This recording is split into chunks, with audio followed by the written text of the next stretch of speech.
তোমায় just interfere করছি, তোমার নামটা বল। আমার নাম শ্রেয়া মুলা। শ্রেয়া মুলা। বল। মানুষের স্বাস্থ্যই সম্পদ, আর স্বাস্থ্য পরিচালনার ক্ষেত্রে, স্বাস্থ্য ঠিক রাখার ক্ষেত্রে কারা দায়িত্ব নেন? একজন যোগ্য ডাক্তার। আসলে ডাক্তারকে তো ডাক্তার বলা যায় না, তিনি একজন ভগবান। মানুষকে মৃত্যুর মুখ থেকে তিনি ফিরিয়ে আনতে পারেন, মানুষকে জমের হাত থেকে তিনি ছাড়িয়ে আনতে পারেন। আর ডাক্তারদের প্রথম কর্তব্য কি? মানুষকে পরিষ্কার পরিচ্ছন্ন থাকতে হবে। আপনাকে আমি এক্ষুনি গ্যারেন্টি দিয়ে বলতে পারি, দাসপুর হসপিটালে চলে যান, সেইখানে সকালবেলা যে বালতি আর মগটা নিয়ে ফিনাইল দেওয়া হয় রুগীর চারপাশের বেডে, 100 বছরের চপ ভাজা তেলের কড়াই ওর চিটানিটা থাকে না একদম। আমি নিজস্ব চোখে 10 দিনের মধ্যে আমি এই জিনিসটা দেখে এসেছি। আর তারপরে যিনি এই রুমটা পরিষ্কার করতে আসছেন, সেই মগটা হচ্ছে ফাটা মগ। এতটাই সরকার আমাদের পিছিয়ে গেছে যে 10 টাকার একটা মগ কিনতে পারছে না। যদি বলে 10 টাকার মগ নেই, এক্ষুনি আমি আপনার মেলায় নিয়ে যেতে পারি, 10 টাকার মগ বিক্রি হচ্ছে। সেই মগ দিয়ে যথেষ্ট, ভাঙা মগের থেকে অন্তত ভালো জল তোলা যায়। সেখানকার বাথরুমটা একটু দেখে আসতে যিনি, আচ্ছা আমি এই একটা কোশ্চেন রাখছি, যদি আমাদের এই এলাকার হসপিটাল, সরকারি হসপিটাল এতই ভালো হয়, তাহলে মাননীয়া কেন এই হসপিটালে চিকিৎসা করান না?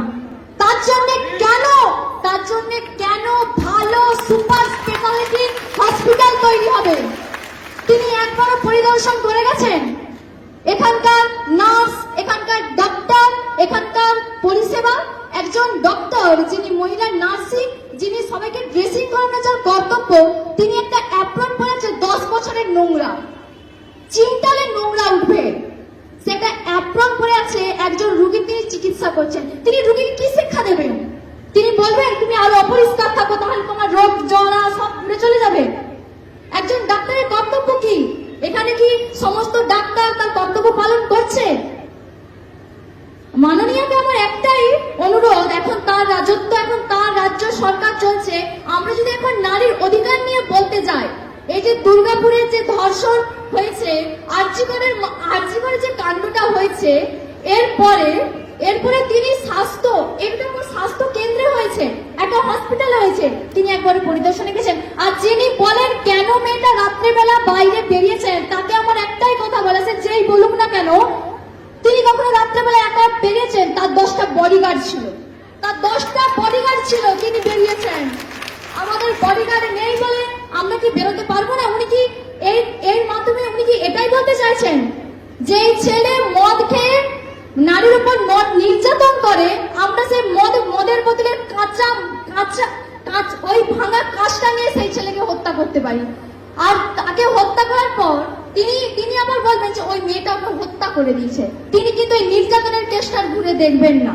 স্বাস্থ্যবিধানের দাসপুর হসপিটালের আমি এত কেয়ার, মানে এত তাদের পরিষেবা দেখে মনে পাগল হয়ে গেছি। কি মুখের ভাষা নেই, মুগ্ধ হারা, বাদ রুদ্ধ হয়ে যাবে সবাই, এত সুন্দর।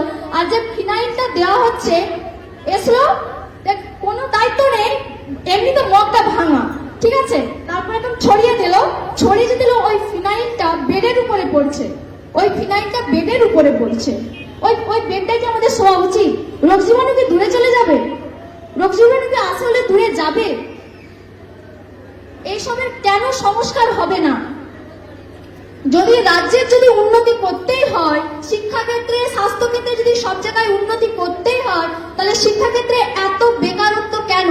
এত সুইসাইড করছে কেন? যাদের আর চাকরি চলে গেছে, ওনার কি মূল উদ্দেশ্য কারো প্রাণ নিয়ে নেওয়া? মূল উদ্দেশ্য যোগ্য অযোগ্য বিচার করা। তিনি যোগ্য অযোগ্য বিচার করতে পরিবারের সাময়িক আয় ব্যয়, মানুষের সারা লাইফের একটা কর্তব্য থাকে। একজন ছেলে যখন তার চাকরি থেকে বিচ্যুত হয়ে যাচ্ছে, তার জীবনের ফার্স্ট টার্গেটে তিনি ইনকাম করবেন কিভাবে, তিনি সংসার চালাবেন। তিনি তো একা নন, মা বাবা বউ বাচ্চা সবাই আছে। তিনি তো এটা বুঝছেন না। যোগ্য অযোগ্য না বিচার করে পুরো প্যানেলটাকে তিনি বাদ করে দিলেন। যোগ্য অযোগ্য কেন তিনি বিচার করলেন না?